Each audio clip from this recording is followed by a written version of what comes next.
Okay, so I think this is working now. There is a sizable delay, so I'm going to start. So I think this is working now. Going over practice there is a sizable delay, so I'm going to start.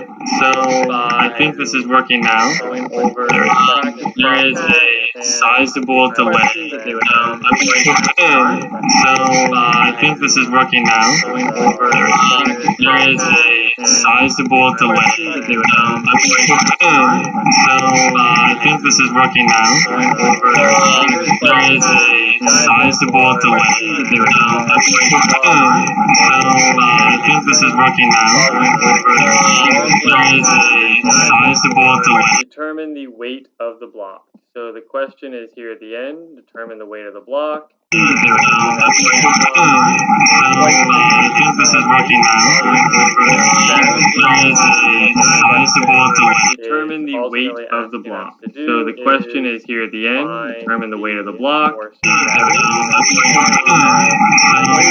think this is working now. Determine the weight of the block. So the question is here at the end, determine the weight of the block.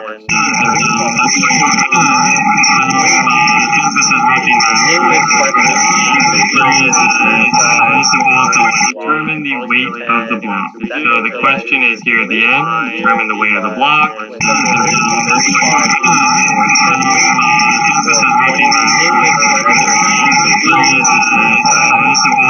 Determine the weight of the block.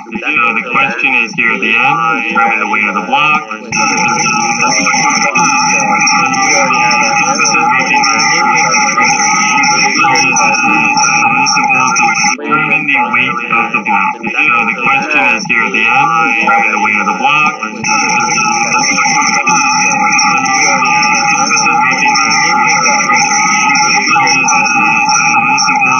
Determine the weight of the block. So the question is here at the end, determine the weight of the block.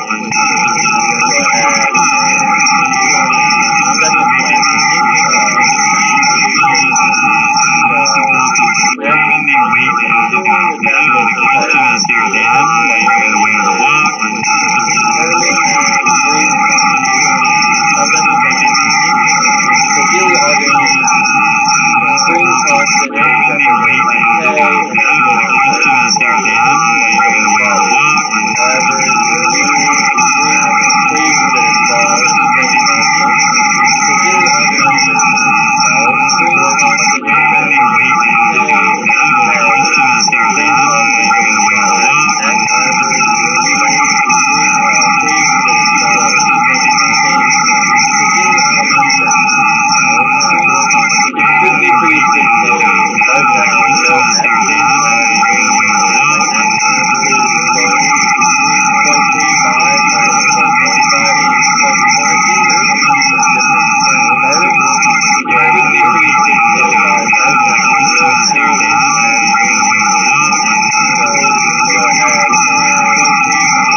there sound? I have no idea if there's any sound actually now.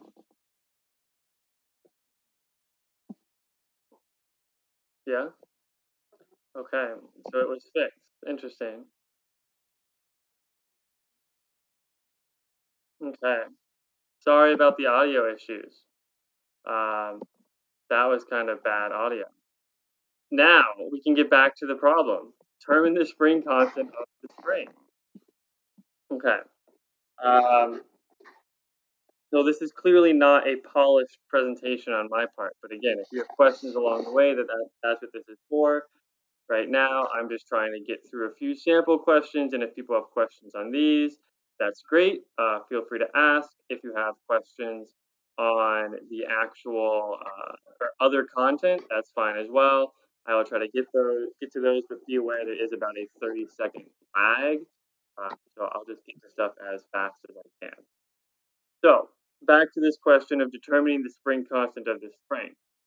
What we can say is that the force of gravity, or the weight that we determined in the last problem, since this is equal, or since this is in equilibrium, it's not moving, should be equal to the force of the spring pulling up. And we just said that the force of gravity, or the weight, at least we said in the previous problem, was 35 newtons. And so that means the spring is going to pull back up with 35 newtons as well.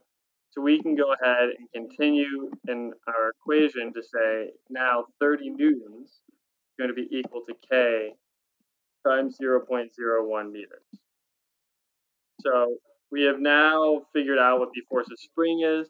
And to do that, we used this previous problem where we said that the block was a 35 Newton block, or it weighed 35 newtons.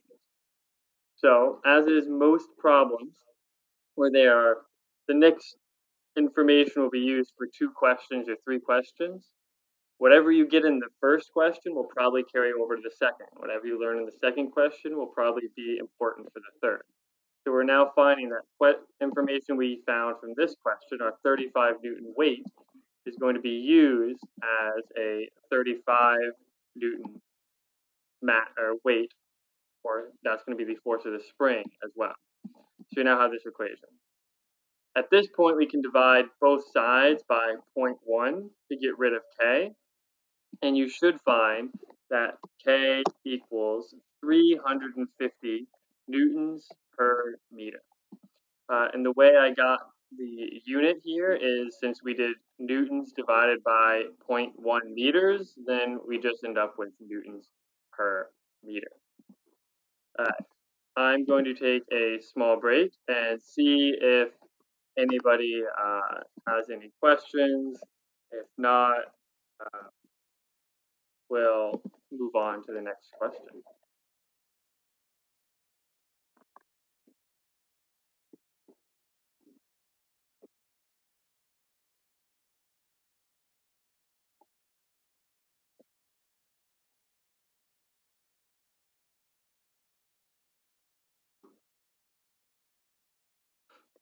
Alright, so since there aren't any questions, I'm going to continue on to the third of 4 questions that I have prepared for this. Alright, so this question reads, as represented in the diagram below, a constant 15 Newton force F is applied to a 2.5 kilogram box, accelerating the box to the right at 2 meters per second squared across a rough horizontal surface. Calculate the magnitude of the net force acting on the box. So we should know that we have a pretty straightforward equation for net force, which is that acceleration equals net force divided by mass. So we've got this equation. So if we know acceleration and if we know mass, it's pretty easy to get net force, or total force.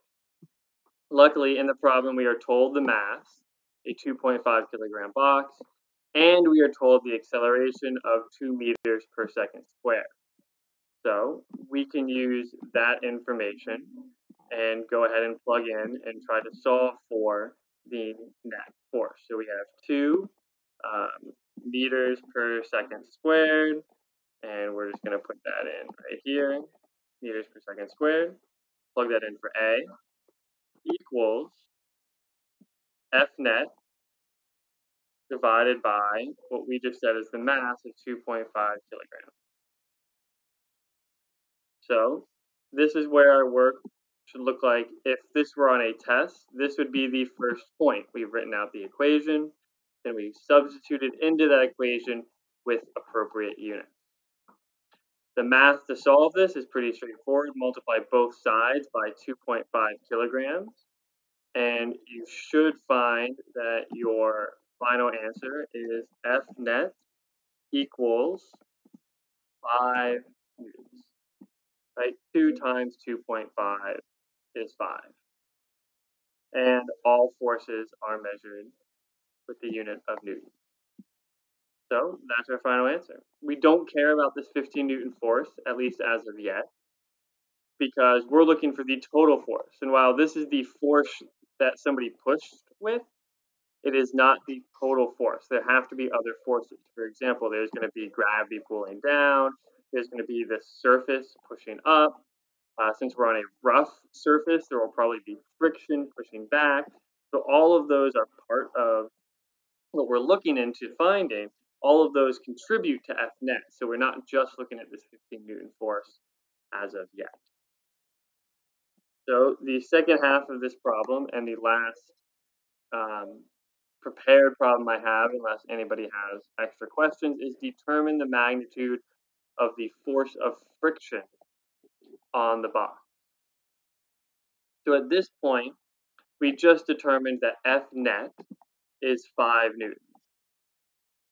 Right? And if we were to draw, for example, a free body diagram of this, I would draw the force of gravity pointing down. I would draw the normal force pointing up. We've already had this 15 Newton force. And again, as I said before, I would draw friction pushing back. Now, what we should know is that the normal force and the force of gravity are going to cancel out because we're just sliding left and right. So what we are left with as our net force is going to be F net equals the 15 Newton force that we're pushing with minus the force of friction. And luckily, we found F net in the previous problem. It's 5 newtons. So we can go ahead and type that out. 5 newtons equals 15 newtons minus the force of friction. Pretty easy problem to solve. Subtract 15 from both sides, and you're going to end up with the force of friction equals 10 newtons. Just a quick explanation of how I got this statement right here. All we said is that F net is just the total force, all of it combined, and we're going to do right minus left. And to the right, we have this 15 Newton force, right? A constant 15 Newton force, F, is applied. And to the left, we have the force of friction. We know there has to be friction for two reasons. One, we are on a rough surface, and rough surfaces are what cause friction. The second, the problem is asking for the force of friction, so there's probably going to be friction. So because of those two things, we know that this force of friction has to exist, and we obviously know that this 15 Newton force exists because they drew that in for us. So F net is just any force to the right, 15 newtons, minus any force to the left, which is our force of friction.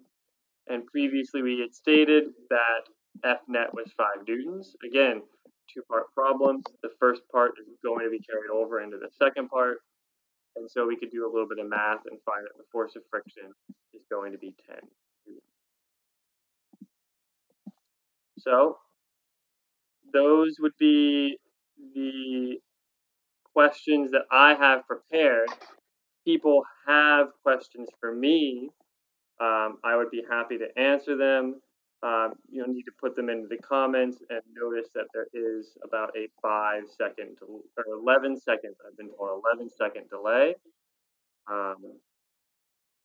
Yeah, so if you have questions, go ahead. A couple minutes. do. The two questions that I just went over would probably be very good questions to study and make sure you understand. Just saying.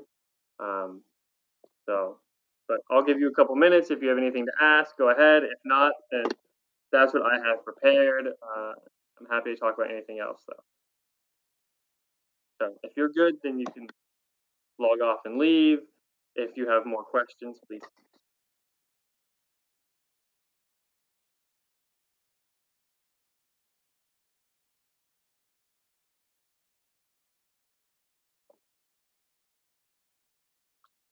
Ronald, who knows if you'll pass? That's up to you, but probably not.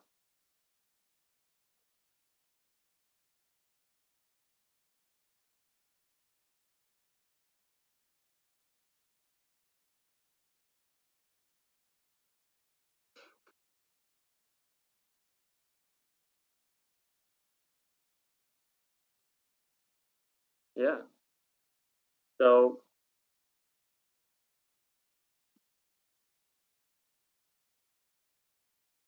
Um, the question will be in response to Julie. There will be 20 questions on the test. If I remember correctly, I believe it is 13 multiple choice questions and then 7 points worth of short response questions. That doesn't mean actually 7 questions because remember, short response questions can often be worth multiple points. To Rayad, can you elaborate a little bit on what you don't understand about the force acting on whatever object? And hello, Zara.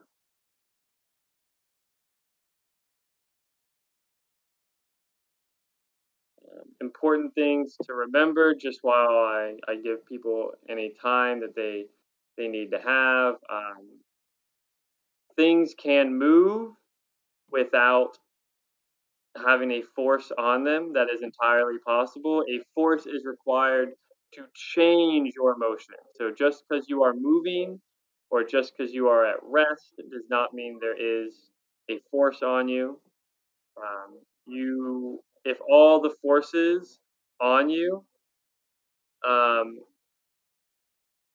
are balanced, you could be at rest. You could be moving at a constant speed.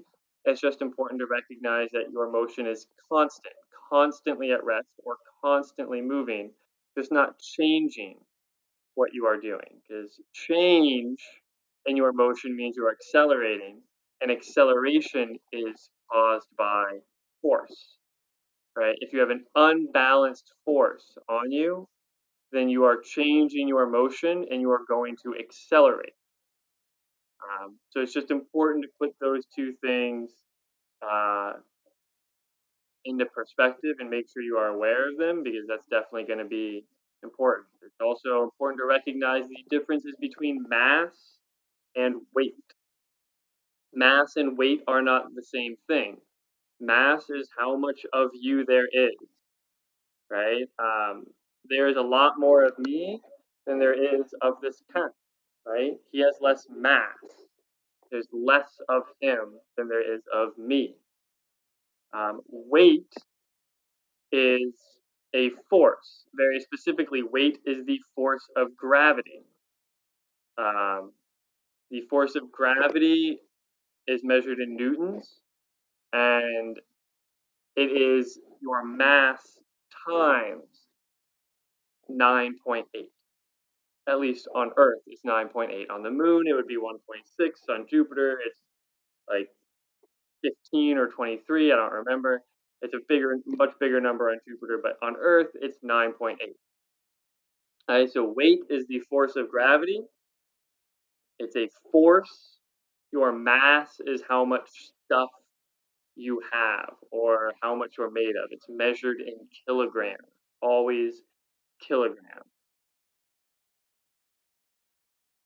Um, Hooke's law, make sure you do remember that. There will be stuff on that. That's just the force of a spring is equal to K, which is the spring constant times x.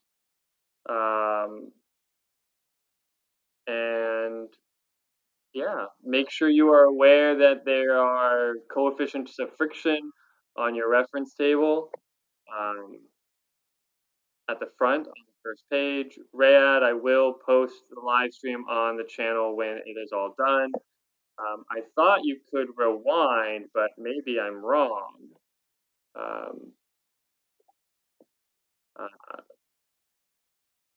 I'm being told, yes, you can rewind. So if you would like to rewind right now, I made sure that DVR was available. Yeah, so you can watch all the screw-ups in its entirety and get any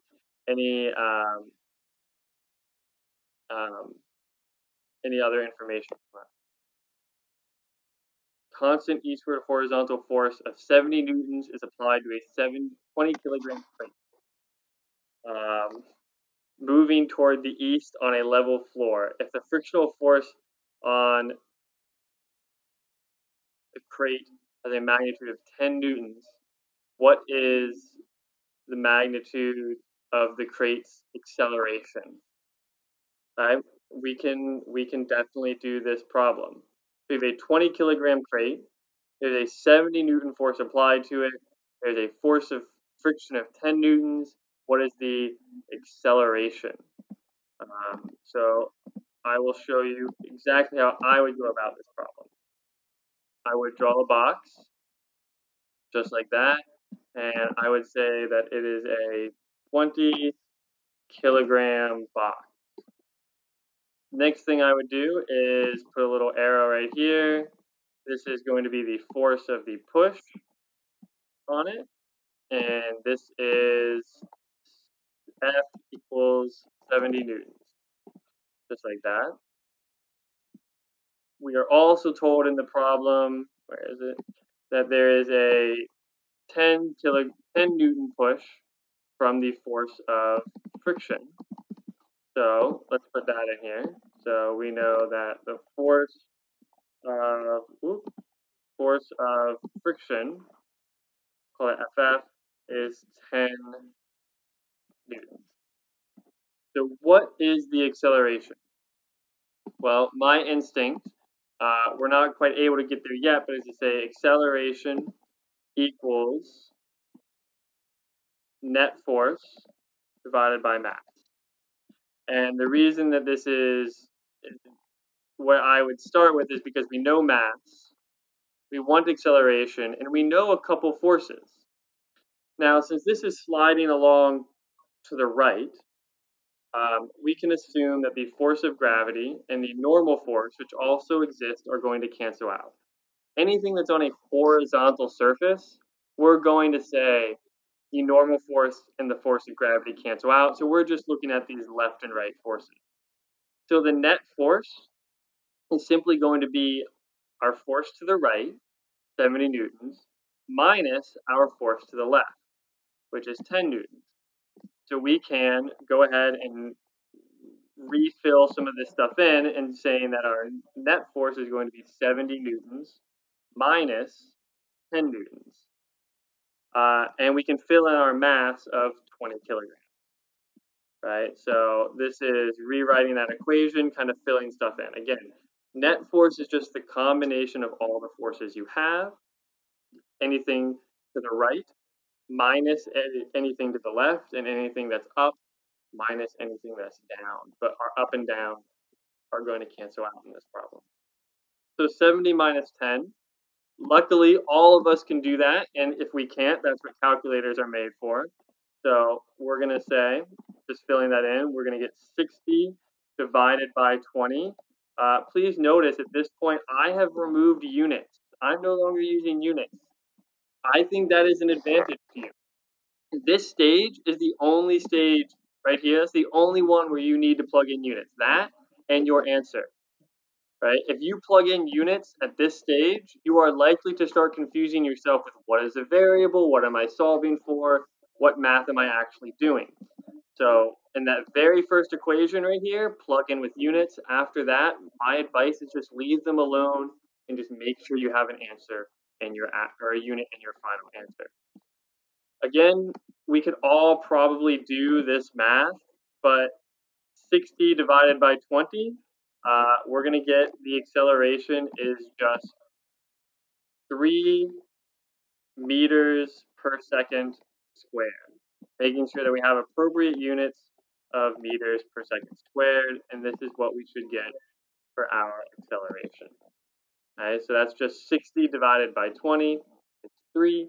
Units for acceleration are always going to be meters per second squared. If you prefer Newton per kilogram, that's fine as well. But these would be the steps. Your points, right? This right here is 1 point out of 2 on a, if this, I know this is a multiple choice question, but if this was a short response question, this would be point 1 out of 2, and then this last statement right here would be point 2 out of 2. If you get either of those correct without the other one, you get 1. If you get both, you get 2 out of 2.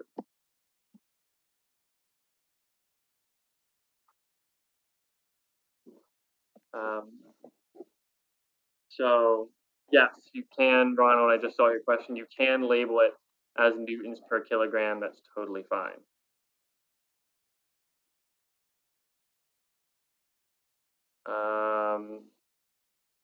And Vinay, you'll always learn. Don't worry.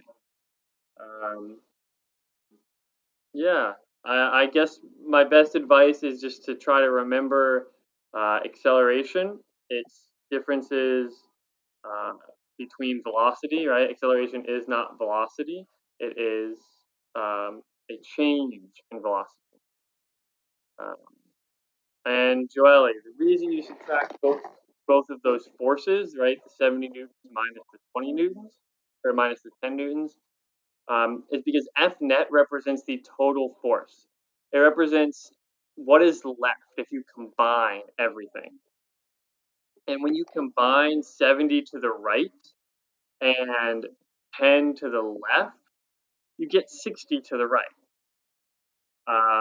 Just like if you combine 20 up and 20 down, you end up with 0, right? You're just subtracting them because they're in different directions. F net, again, just represents that total force, what is left over when you combine everything. And Rayad, and for the sake of the work, F net is not friction in this problem. F net, again, it's the total force. The force of friction is definitely 10 newtons, right? 10 newtons to the left. That's the force of friction. They tell us that in the problem, and that's what it is. The 60 newtons that's left over, that F net, is the difference between how hard the block is being pushed to the right and how hard friction is pushing back to the left.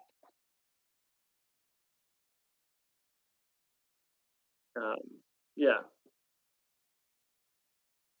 So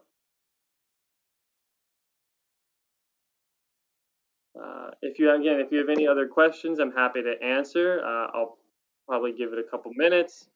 Okay, Julie, already there. What is Hooke's law? Hooke's law is the law for springs. So this one right here, this problem, is a Hooke's law problem. This is the one we did earlier. And it just says determine the spring constant. This piece right here, Fs equals Kx, that is Hooke's law. Right? And all that says is the force that a spring pulls or pushes with is equal to the stiffness of the spring, which is this K value right here. So it's that times the distance or the length that the spring changes. Okay, so in this question, it's asking for this K value right here. It's asking for K, which is why we solved for K down here. And we use the fact that the spring changed by 10 centimeters or 0.1 meters. It went from 25 centimeters to 15 centimeters. So we plugged that in, and we knew that the force that the spring pulled up with on this block is going to be equal to the weight or the force of gravity down on the block, since the block is just kind of resting there. So that's this is an example of a Hooke's law problem.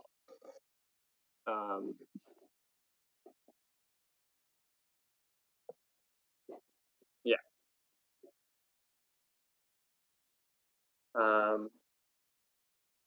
So just making sure that we know this equation and know that Fs, often the force of spring, now not always, but often the force of spring is going to be equal to the weight or the force of gravity on whatever it is holding up. For example, this is holding up a 35 Newton block, a block that weighs 35 Newtons. That's typically going to be equal to the force of spring, because for the most of our problems, the spring is going to be just holding something.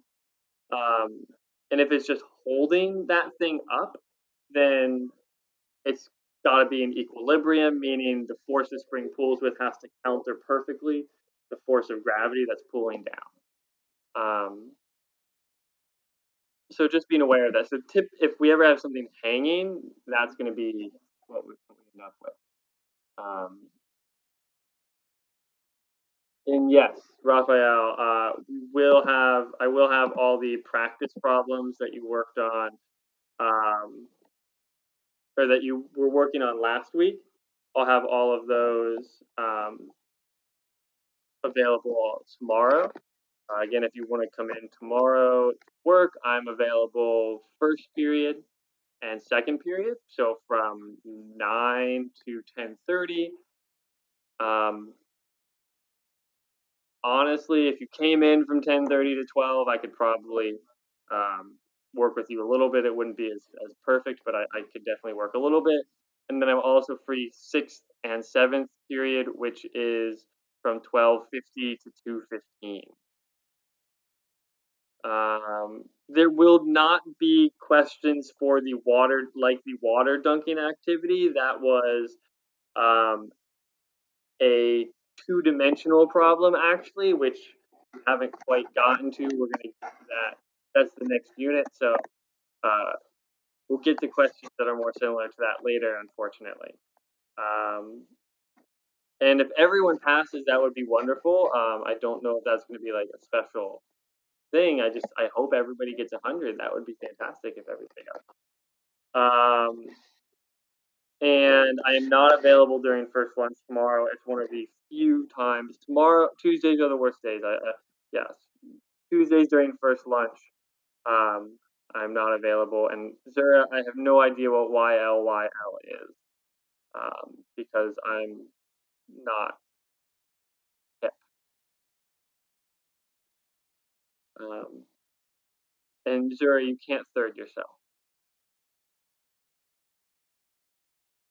Vinay, wow, okay. You laugh, you lose. I still don't know what that is. And during second lunch, which is 7th period, I'm happy to help. So what is you laugh, you lose? Interesting. That looks very strange. I'll get back to that, sir.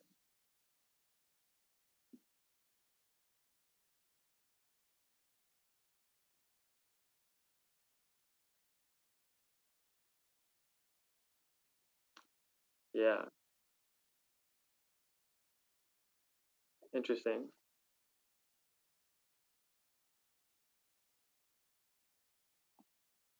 There, there are a few questions from the review sheet that will actually be on the test. Yes, that review sheet is very worthwhile, and Sarah, here is one.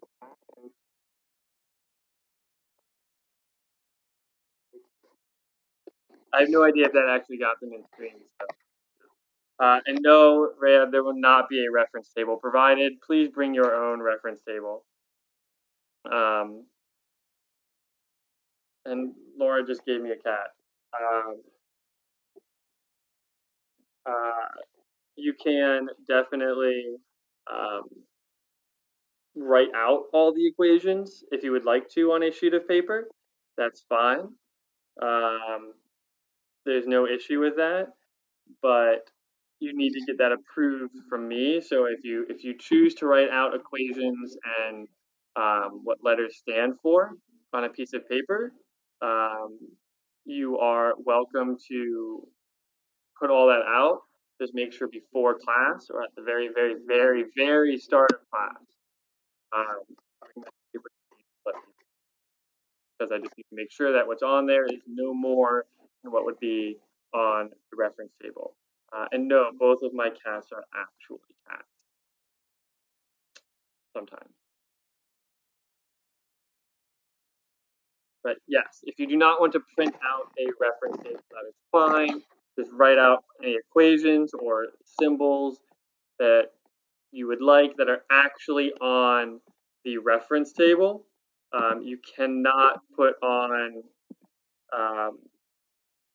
whatever you would please, or whatever you would like. I just posted a link to the reference table, so you can get that. Just click that link. It should take you directly to the Regents reference table. And you write out anything that's on there you can have, anything that's not on there you are not allowed to have with you.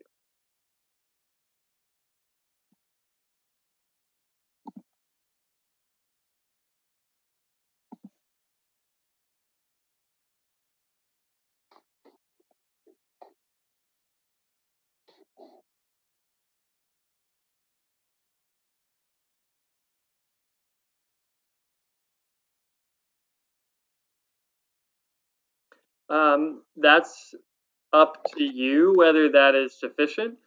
I will tell you that the value for g, the acceleration due to gravity, 9.8 meters per second squared, is on the front of your reference table. There are coefficients of friction that are on the front of your reference table, whether you'll need those or not. I know, but I won't say, so just something for you to be aware of, that those are on the front. There's no other page of your reference table that you might need,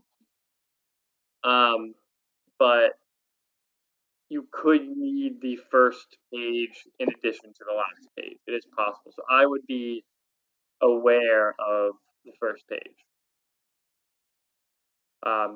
The very, very, very first page and the very, very, very last page, not the front and back of the last page. But yes, the very front and the very back of the reference table are the ones that I would be making sure to have.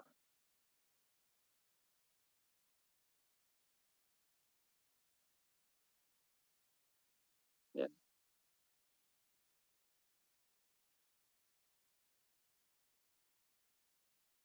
Okay. If there are no other questions, then I wish all of you the best of luck studying the rest of tonight, and come visit tomorrow if you have any questions. I told you first and second period and sixth and seventh period. If you really, really have to find a different time, third and fourth period, but not fifth. Can I help you? I'm traveling. Wow. Okay, Vinay. That was cringeworthy. Uh, all right. Well, have a good night, everybody. I will see you tomorrow. Come study. Tell everybody else to come study because you should all study. All right. Have a great night, and I will see you soon. Yeah.